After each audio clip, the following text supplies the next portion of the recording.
کوئی نقصان نہیں ہے، مٹی کا کوئی نقصان نہیں ہے، آگ کا کوئی نقصان نہیں ہے، لیکن اگر مٹی نہ ہو انسان کا نقصان، پانی نہ ہو انسان کا نقصان، آگ نہ ہو انسان کا نقصان، ہوا نہ ہو انسان کا نقصان۔ یہ تمام چیزیں انسان کے لیے پیدا فرمایا ہے، جانور انسان کے لیے پیدا فرمایا ہے، آگ انسان کے لیے پیدا فرمایا ہے، مٹی انسان کے لیے پیدا فرمایا ہے، آگ کو انسان کے لیے پیدا فرمایا ہے، ہوا کو انسان کے لیے پیدا فرمایا ہے۔ اب میری ناقص عقل نے سوال کیا، اے رب کعبہ تو ہر چیز کو انسان کے لیے پیدا کیا ہے، انسان کے لیے کھانا پیدا کیا ہے، انسان کے لیے پانی پیدا کیا ہے، انسان کے لیے مٹی پیدا کیا ہے، انسان کے لیے ہوا پیدا کیا ہے، انسان کے لیے گوشت پیدا کیا ہے، انسان کے لیے پھل فروٹ پیدا کیا ہے، انسان کے لیے گلے اور اناج پیدا کیا ہے۔ اے رب کعبہ جب تو سب تمام چیزوں کو انسان کے لیے پیدا کیا ہے تو انسان کس لیے پیدا کیا ہے؟ کیا انسان صرف کھائے پیے عیش کرے اور مر کر قبرستان میں پہنچ جائے؟ تب اللہ کا مقدس کلام بے بانگ اعلان کرتا ہے، اے مجھ سے سوال کرنے والوں، مجھ سے پوچھنے والوں، بلکہ ہوشیار ہو جاؤ کہ میں نے انسان کو کس لیے پیدا فرمایا ہے۔ تو 27واں پارہ ہے، اللہ رب العزت ارشاد فرماتا ہے وما خلقت الجن والانس الا لیعبدون، کہ میں نے جن اور انسان کو اپنی عبادت کے لیے پیدا فرمایا ہے۔ جہاں تمام چیزوں کو انسان کے لیے پیدا فرمایا ہے تو انسان کو اپنی عبادت کے لیے پیدا فرمایا ہے۔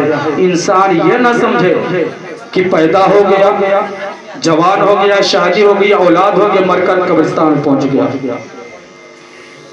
جو ہم پر سب سے زیادہ حق اگر کسی کا ہے تو اللہ رب العزت کا حق ہے۔ اللہ رب العزت ارشاد فرماتا ہے وما خلقت الجن والانس الا لیعبدون، کہ میں نے جن اور انسان کو اپنی عبادت کے لیے پیدا فرمایا۔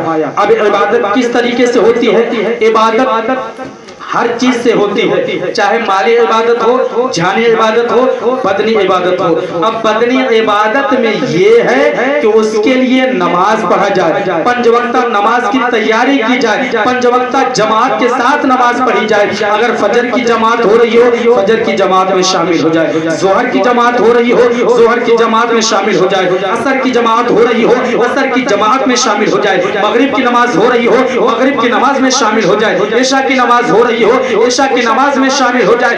گویا ہم کو اللہ تعالیٰ نے پیدا کیا ہے تاکہ میری عبادت کرے، تاکہ انسان میری عبادت کرے۔ اب حضرات محترم یہاں پر ایک بات سنتے چلیں، پانی نہ ہو انسان کا نقصان ہے، اگر انسان ہو پانی نہ ہو تو انسان کے لیے نقصان ہو، لیکن اگر پانی نہ ہو تو پانی کو کوئی نقصان نہیں ہے۔ اسی طریقے سے اللہ رب العزت ہم کو پیدا فرمایا تاکہ لوگ میری عبادت کریں، لیکن اللہ رب العزت ہماری عبادت کا محتاج نہیں ہے، ہماری ریاضت کا محتاج نہیں ہے۔ اس کے تسبیح و تقدس کرنے والے اللہ رب العزت نے اپنے فرشتوں کو پیدا فرمایا ہے۔ کسی فرشتے کو رکوع میں حکم دیا ہے تو وہ فرشتہ رکوع کر رہا ہے، قیامت تک وہ فرشتہ رکوع کرے گا۔ کسی کو سجدے کرنے کا حکم دیا ہے تو سجدے کی حالت میں ہے، قیامت تک وہ سجدہ کرے گا۔ کسی کو قیام کرنے کا حکم دیا ہے تو فرشتہ قیام کی حالت میں کھڑا ہے اور قیامت تک قیام کرے گا۔